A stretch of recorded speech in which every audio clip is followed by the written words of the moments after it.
همونطوری گفتم در پست جدید راجع به ماه مطیر، اسم قدیم شهر بابل که از واژه ماه و تیر به وجود میاد، واژه‌ای که فراوانی آب، فراوانی محصول، فراوانی انرژی و خدمتتون عرض کنم که فراوانی نعمت.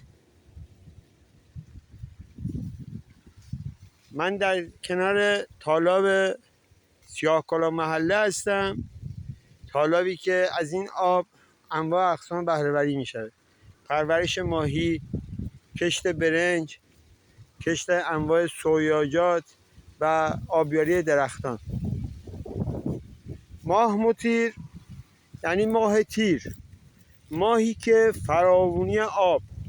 در قدیم تمام قسمت‌های بابل رودخونه‌های فراوانی داشت، فراوانی آب داشت، فراوانی جنگل، فراوانی درخت، فراوانی مرغابی، پرنده ها.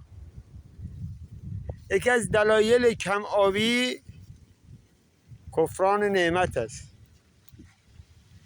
شکر نعمت کند افزون نعمت را، کفر نعمت کند نعمت را فنا.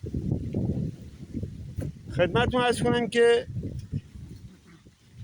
شما میبینید امروز روز جمعه است. ما دنبال زمان نیستیم. در تابستان در سیاهکلاه محله بابل و کنار تالاب،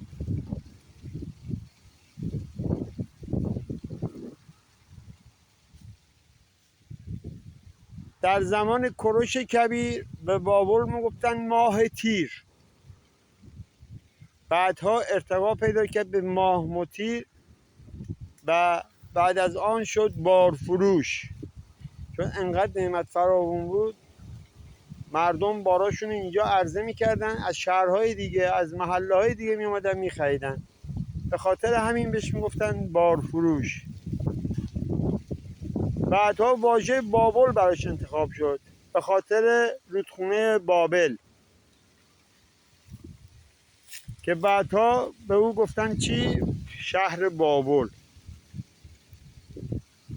چون در گودی قرار داره، نعمت زیادی داره، ولی خب متاسفانه قدر نعمت ها رو نمیدونن، کفران نعمت زیاد میکنن.